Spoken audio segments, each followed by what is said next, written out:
Another final report released March 6, 2021. You can see this aircraft came in. There was 2 on board. One sadly did not make it. The other one was seriously injured. The cockpit looks survivable. So, the wings are mangled. Maybe it came through the trees. I don't see any ground scarring. Maybe it just pancaked in. But this is it. NTSB, Palestine, Texas, March 6, Beach 35, fuel starvation, November 3394, Victor is the tail number. Here is it from the aft section. You can see that V tail. No fire, no fuel. From what we can see, a lot of dry brush around the area. So good, there was no fire. This is what happened. So the airplane was recently purchased by the co-pilot. That could be a factor. It had an annual inspection, hadn't been inspected in 8 years, but the mechanic said there was no issues, so good there.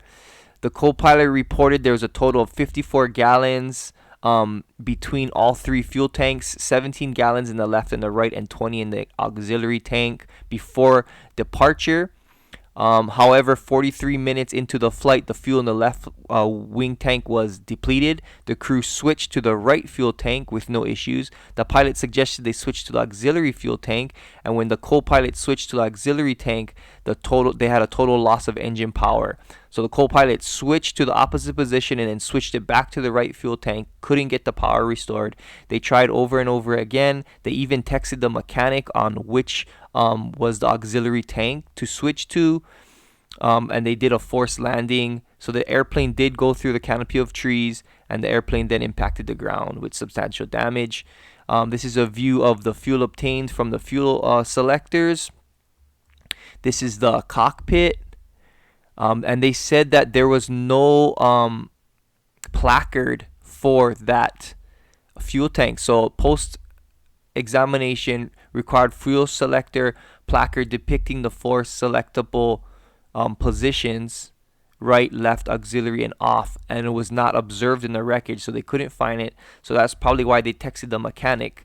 The fuel selector was found with the handle between the off and left tank positions, and in this position the fuel would not pass through the selector. So those detents, maybe there was a problem with the detents that it wouldn't really lock into those positions, but it should have been felt at the 4 selectable positions, and they were not noted as the handle was rotated through the fuel tank positions. The mechanic reported there was no issue noted with the annual inspection performed 1 day before the accident, and it was classified as complete.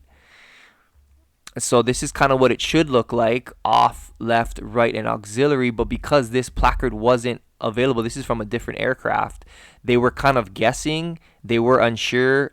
They weren't familiar with the aircraft. It was a new aircraft that they had just bought. So this is kind of the Beechcraft Bonanza article that was written.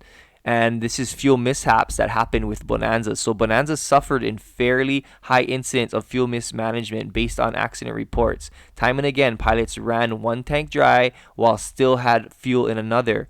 Typical comment was that the engine quit on final. They landed short of the runway. Fuel selectors on empty tank. Other tanks were full. As we noted earlier, it wasn't until the N35 model that a pilot could see how much fuel was in each tank all the time without switching. In other instances, the pilot failed to get the fuel selector to the correct detent, which is what happened in this crash. Since the selector detent are poorly defined in some models and the tank switch located low on the floor below the pilot's seats, it is possible to hang up the selector between tanks and shutting off the fuel. So that's kind of what happened. There's some confusion, which sadly ended up with this aircraft crashing and 1 deceased and 1 in pretty serious condition.